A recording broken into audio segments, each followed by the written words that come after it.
Hey guys, it's TRIZE here, back with Automation, the car company Tycoon game, and what you're seeing right now is one of my latest builds called the Shogun Cyber SX. This hatchback, heavily based on the Honda Civic EK platform, is your typical sporty car that's been engine swapped to the next level. It still uses its original drivetrain and body design. All that's changed is the engine that contains lots of turbo lag and makes over 1,000 horsepower. Anyways, I'll explain the details of this car throughout this portion of the video. It has a lap time of 1 minute 24 seconds 57 milliseconds at the quote-unquote Top Gear test track and 2 minutes 20 seconds 28 milliseconds at the automation track. It somehow has a top speed of 136 miles per hour and a 0 to 60 in 5.34 seconds. This vehicle uses my rendition of the most powerful, stress-free inline 3 engine that produces 1,515.1 horsepower and 1,120.7 pounds-feet of torque. It has a fuel efficiency rating of 16.4 miles per gallon and weighs 3,054.1 pounds, which equals to 1,385.3 kilograms. And now, let's go over the specs of this vehicle. In terms of how I made the Cyber SX, the panel material will be made out of regular steel with a monocoque chassis made out of galvanized steel. With a front transverse engine placement, I did hit the engine because, well, the inner core of this engine pokes out big time for the front, which I'll show you that a little bit later. And the front suspension we're using is a double wishbone, and the rear is a multi-link, just like how the Honda Civic EK platform uses in real life. For the engine, well, for the specs and everything, instead of going over this again, I'll show you how I managed to get over 1,500 horsepower with minimal stress as possible, actually 0 stress as possible, which you'll have that in the top right portion of your screen in the card system if you want to check that out. And again, to highlight with this engine, how there's no piston stress, no cowride stress, no crankshaft stress with in terms of torque and RPM stress. Well, first things first, if I go to RPM limit and set this up to a 7,200 RPM, this is where stress kicks in for pistons and cow rods in terms of RPM, and then a little bit of RPM stress with the pistons, but if we keep going up to 73, more stress, 74, the turbine gives up, as you see right here, is that the temperature of the turbine has exceeded the safe limits. And on top of that, the turbo does stop producing at around 7,300 horsepower, which where the turbocharger just gives up, unfortunately. And before we move on, let's get to hear what this engine sounds like right now.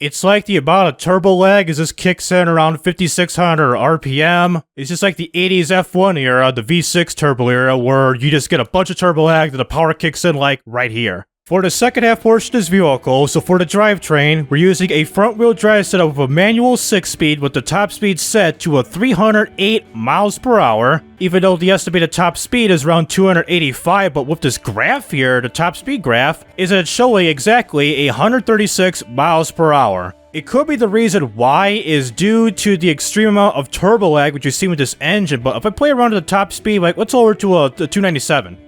132 miles an hour, lowered even more. Will this increase? 137, lower. 145, lower. 55, 156 almost. If I keep lowering this, then the top speed just drastically increases. And then to 213.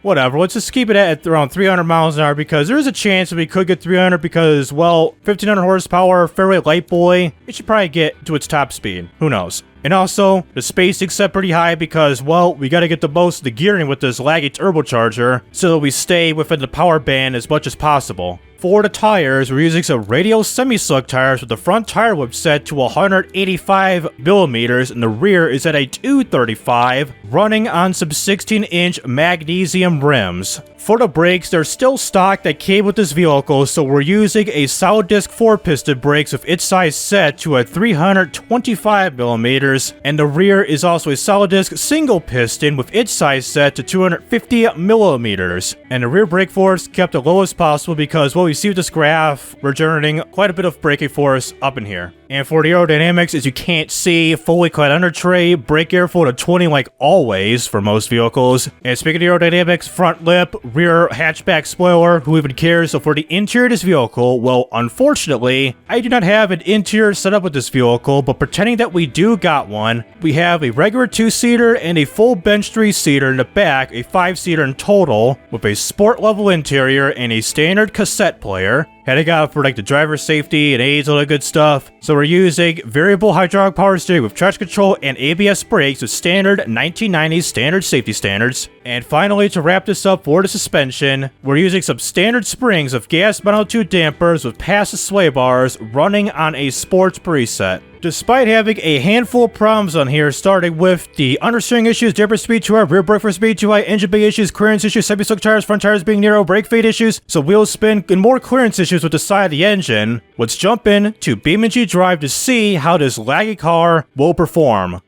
So here we are at the bottom map of Rowan County, Tennessee. You need a beefy computer to run this bad boy. And take a brief look at this vehicle here. Well, starting from the back, well, we can see, if you know about the Honda Civic EK platform with this particular hatchback, you can kind of see with the brake lights how they look damn near similar to the actual Honda Civic EK. You got the big brake light here and the turn signal here, along with the reverse lights built in right next to the turn signal. And I forgot to show you this in automation, so for the engine of how big this is, I mean, yeah, you can see the intercooler that is poking through the front of the vehicle, the front bumper, the front grille, hood, everything. So that's the reason why I hid this for BeamNG, rather than just poking out like 2 feet from the front of the vehicle, which looks pretty stupid for BeamNG, but decided to do that for the sake of realism and to clean up the looks of this vehicle. And merging towards the front, well, we got the rear wing, but merging towards the front, I try to, like, differentiate from what the Honda Civic used to look like. It'd be the grille placements for the top and bottom, including these side vents here, which are seen in the Type R version of the Civic. I pretty much just matched up with that, but for the headlights, a bit different than usual. You got your turn signal on the side here, and your 2 main headlights. Thank goodness not the light of God up in here. So you got your 2 main headlights and your turn indicator here, which I believe the real-life Honda had, like, a headlight right here, and I believe like a high beam along with the turn signal somewhere, like where the existing turn signal is right here, like it's a big bulb, like where my mouse is at or something like that. So anyways, take this bad boy to the highway and see how this performs with our basic performance tests. So here I am on the highway here, just got on, and I'm at a complete stop near the start of this exit ramp here, this exit ramp lane. So for our basic performance test, we're going to start off with the 0 to 62 acceleration test, followed by the 62 to 0 brake test, and then we'll wrap up with the top speed run, with this vehicle being at 1500 horsepower, 3.1 liters, and a laggy turbocharger. There is a very, very slim chance it will end up reaching a top speed. It'll take some time, but there's probably like a 5% chance it will probably get it. So let's get into first gear and get ready to accelerate this bad boy here right now. Accelerate.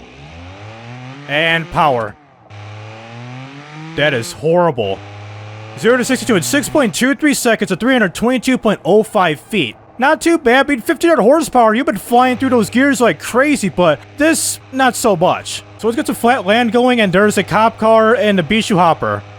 Why are you upset at me, Mr. Officer? I'm going to speed limit, so let's do the brake test right now. Brake, 62 to 0, 2.56 seconds of 110.50 feet. Well, Mr. Officer behind me has ignored me, so time-wise and distance-wise isn't that too bad, but what are the cops doing here, man? So again, time-wise, distance-wise, seems okay. Let's avoid the cops. So for a top speed run, orange effect as they evade these 2 cops to 200 BX and the sunburst, similar to 0 to 62, 6.27 seconds of 325.23 feet, and we're over 100 miles an hour. And I think that was a cop or something, and there's 2 of the cops. And she got... Damn, son! I was getting some of that wheel spin as we bounced at this the end of the road. Well, let's probably go the other way. World ends here due to no tiled terrain support yet. Sorry, as developers, don't tell Betsy Devos. I got busted. Speeding, police corrosion, and racing. I can drive away. Okay, get out of here, dude. Get the hell out of here. Alright, on the correct side of the road now, 150 miles an hour. We pissed off the cops yet again, and we're struggling 5th gear. Are you kidding me? 5th gear, we're struggling. We got a downhill stretch. We got to turn because we got that van. More cops, more traffic, and more chances of crashing our vehicle into a van. What are you doing? Check your damn ears. So we're stuck at 5th gear, despite the top speed of a 200 or 308 miles an hour, but in automation showed 285 miles an hour, but we were airborne. So this may not be the... Ouch. So this may not be the perfect car to set on fire. I'm sorry, officer. Let's get out of here. So unfortunately, did not reach its top speed for some odd reason, but we're like welded right behind the back bumper of this Sunburst as I try to free this the best I can without ticking off the cops for the second time, please. Okay, we're good. So for the damages vehicles, you look up here, we got severe front end damage because I slammed the back of the car. Left side's okay, rear side's okay, right side's okay, but severe front end damage, and that's it. So this upcoming portion of the video, we'll be heading on to the bottom map of Multifino at the full city circuit with this here vehicle to do our time trial run, and it's going to be 2 laps with a rolling start in the noon hours. So take you to the start and finish line of this track right now. Okay, it's been a while, and we got no textures all over the entire road. There was some on the poles too, right? Oh, whoa. Yeah, no texture on the poles for the gas station, or service station, whatever this is. I haven't used this in like over about a year, and this is what I get? Let me find another one right now. I mean, this is horrible. Alright, change it up. Lakeside Park Raceway, main circuit, 3 laps, rolling start, noon hours, go right now. Okay, so it seems we're in the clear. Yes, we are in the clear. So here we are at the end of pit road here, one of the pit road sections here. And again, 3 laps with a rolling start. So get ready to start things off here and ready, go. Wheel spin, we go. Nice. And on top of it, a horrible 0 to 62, technically 60 understeer 3 at 8.07 seconds at 405.43 feet. Yeah, what was I doing with the tires? I put a boatload of understeer. I was thinking I'd go at a very high speed, like shifted sideways up in here, but in terms of like going on a racetrack and corner, don't even attempt this in real life, folks. And I also noticed with this engine here being at 1500 horsepower and quite laggy, we haven't got any like overheating issues like the turbocharger overheating, the engine about to blow up, or none of that whatsoever. Because I have experience with other engines like the V16, V12, V8, V10, like all those engines, and they explode. Like the turbocharger ends up exploding after driving it for a certain period of time, like for a couple of minutes or something. Like for example, you've been driving it for a while, then the turbocharger overheating little thing kicks in, then a couple minutes later, the turbocharger ends up breaking apart and you lose power because, well, the turbocharger just blows up, you lose power, you slow down, and to repair it, you just reset the vehicle as so. But with this engine right here, it hasn't even done that in the previous map, including this here right now, which I find to be kind of bizarre. Go to grass again with these understeering ass car, full steering as you've seen there. I probably should have put maybe 205s, almost even the tires out, maybe 205s at the most while keeping at 235s at the back. There was a point at the corner cut right there to compensate the understeering. So braking pretty good.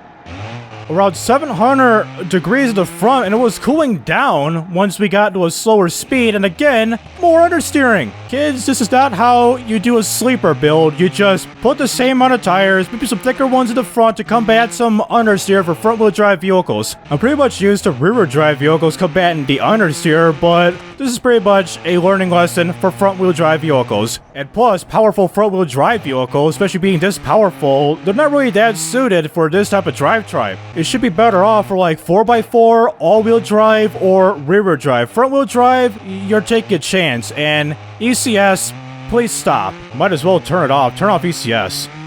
God damn it. Get distracted. We sunk into the barriers. Now, thanks to that, we are auto-steered to the right and severe wheel spin as we fly through those gears, and a horrible second lap time because, well, I wiped out. Of a 1 minute, 19 seconds, 999 Ducati 999R. Sunk through the barriers again, impact detected stopping car. For a 1996 vehicle? Are you kidding me? Well, this is pretty much the final send-off that I get, and we're kind of auto-steering to the left due to that collision. We went from auto-steering to the right to a mild auto-steer to the left. At least we got that out of the way, but still, an auto-steering isn't a good sign. You broke the steering alignment, and you pretty much just be like the meme. There goes the alignment, boys. And there goes the on track, boys. I can't steer left. Now I can because I had to use the e-brake. Yeah, it's kind of difficult to steer now. I don't know if it's due to that collision or it's still the placebo of this level of understeer. Alright, coming to the final straightaway as we go as we redline. We're about to get a even worse lap time of 1 minute, 22 seconds, 271 milliseconds, which gives us the total time of 3 minutes, 54 seconds, 950 milliseconds. And this, of our 3-lap rolling star of this time trial, puts us in first place out of all the other cars with this time trial setup. So go to free roam and see what it's like crashing straight ahead. Get a true high-speed crash test going at 131 miles an hour as we go tire deflated into the barrier. Let's see what we crash into this barrier at a very high speed. So 100 times slow-mo, go. We're stretching the body. We for real stretch the body once we reach the tire barrier. There goes the 2 tires as they crash into the barrier. Go to 16. So I believe that's it with the stretchness, the bangness, and the boomingness of the vehicle. So nothing interesting full time. And the engine still runs. Are you kidding me? That type of collision at 130 miles an hour? You should break the engine as so. So we got the 2 tires sitting right here. Let's just stack them on the vehicle. Alright, tire number 2, set, now. Nice. Now we're on top of the vehicle rather than... Oh, crap. So, overlooking the damage to the vehicle, we got the rear plate sitting right up in here, and we got the front plate still intact. So the front completely damaged, hazards are going off because impact detected stopping car, and the rest of the vehicle, right side's messed up, the rear tire's about to come off, so the rear of the vehicle, we got some crinkliness going on here. Left side, considerable amount of damage. So to wrap up this video, let's drop that tire on its own and head on over to the Leap of Death to end this horrible creation of a wannabe sleeper that has a Formula 1 V6 type of turbo lag. So take you to the top of Leap of Death right now. So here we are at the very tip top of the ramp. Let's accelerate us so into the dirt while ECS is kicking in, y'all. And for our launch speed, just shy of 60 miles an hour, so about 58 upon exit, and we got some exhaust smoke because the air temperature might be cold, but we're still going flat up in here. Alright, are we gonna... We're gonna like skateboard ourselves down. Let's go to 8 times slow-mo. This is gonna be interesting. Oh, we got a lot of ground currents. So, high DUI, everything as is. Not the best drop, like a skateboard drop, but still, let's go to 4 times. We're on the roof. Launch ourselves full time. So that's our first hit, was we hit the bottom, horrible skateboard-like type of landing, and then a skateboard on our roof, and we killed the engine. Are you kidding me? So slow down, do it 4 times right here.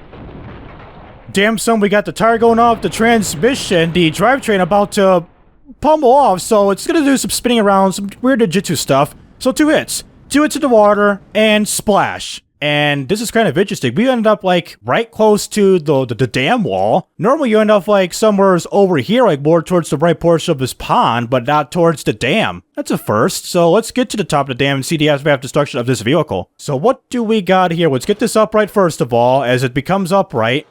As I forcefully bring it upright again, more ninjutsu stuff from the drivetrain as you see here. So the back tire has pretty much broken its ankle, broken its femur, or whatever bone that you could think of right up in here. And the back of the vehicle has been crinkled up big time to the point where it's just turning into like a pixelated, garbled mess. This side's been deformed for the side. The front end looks like a wannabe Fiat, and the right side, we broke 2 ankles. Put this guy in a wheelchair, man. So for the last portion of this video, as I accelerate as fast as I can down this straightaway without doing some bumps, jumps, and crazy flips or whatever, I'll drive fast as I can, and then I'll freeze physics and go to free cram mode, and then try to F7 myself, like, usually to top this peak. Like, let's go to this part of the peak and see if I can land back at this here crater in one go. Rather than using a no grabber, yeet myself back to crater like always as I end up like right here at this ridge. So go back to normal cam, unfreeze physics, and go. Let's see how fast I can go. Flying through the first gear. In the second gear, let's see how fast I can go. 0 to 62 in 4.62 seconds to 229 feet. So we're about to jump as so, 90 miles an hour. So go to free cam and get myself to this portion of the peak here, F7 it, and get you there to the top right now. Alright, here's our leap of faith. We got the front tire about to be busted up in here, so 90 miles an hour, go. And we did a flip as so this is pretty much... So I didn't want to do any flips, so I got ground level at the crater, but ended up doing a flip in midair. This is okay doing a flip in midair, but not at ground level where I'm about to crash the vehicle, and we're gonna hit this right here. Okay, 8 times. We just scraped it. How about this here? Damn son, now we're gonna be going off course, so go to full time. Let's full time this all the way. And we kill the engine? Yes, we did. We killed the engine, impacted the subject car, managed a broken, and real time. So, are we gonna go into pawn yet again? Here's this hit. Jesus Christ. That is what you call a hit, and I believe we're about to be stuck somewhere up in here, folks. Let's see. We're still going at around residential road speeds, municipal road speeds. If you speed up a little bit by a little bit, or a little by a little, better grammatical form right there. So still gliding along just as fine at like highway speeds, but come on. You can do it. You can do it, and yes, finally, it's been a long time. We finally went to this here crater in one go. We went the shorter route because we haven't done so many banginess and janginess. Just a few bangs, which we got to this damage to this vehicle here. Just several bangs, but finally, we reached the bottom without doing a dough grabber and just yeeting this as so to get back to this crater here. Instead of 2 tries, it's finally in 1 try. So, final look at the vehicle as we go. It's been raised up big time. We got the right side of the vehicle look like a wannabe Hot Wheels car or a designer sketch or something. A horrible designer prototype sketch. The rear end has been widened out and sharpened out big time, and the left side has been dented inwards big time, and the front, yeah, you can obviously tell right here, right now, right this instant. So that'll do it with automation and BeamNG.drive with the Shogun Cyber SX. In terms of performance of this vehicle, well, it is a bit laggy in terms of turbocharger, quite a bit to be honest with you. It does put the power down, but it takes a little while. Without the turbo lag, this would probably be like a 2, maybe less than 3 second 0 to 60 vehicle, but instead, we get to the high 6s, near 7s, and turning-wise, in terms of like handling and everything, turning this, well, we can see the front tires, they're very narrow. If they're a bit thick, like I said, like some 205s, 215s, then we'll handle through those corners like a boss, but unfortunately, it handled like a total piece of crap. So kids, for front-wheel drive vehicles, try to even out the tires, like some 220 whatevers, and you should probably handle corners just as good like a rear-wheel drive vehicle, or an all-wheel drive, or a 4x4. Just a heads up for the future. And for those who are interested in this type of content, please be sure to like and subscribe so you won't miss out on any videos like this in the future, and also check out my social media down in the description below. So this is TRIZE Racing Up, and signing out.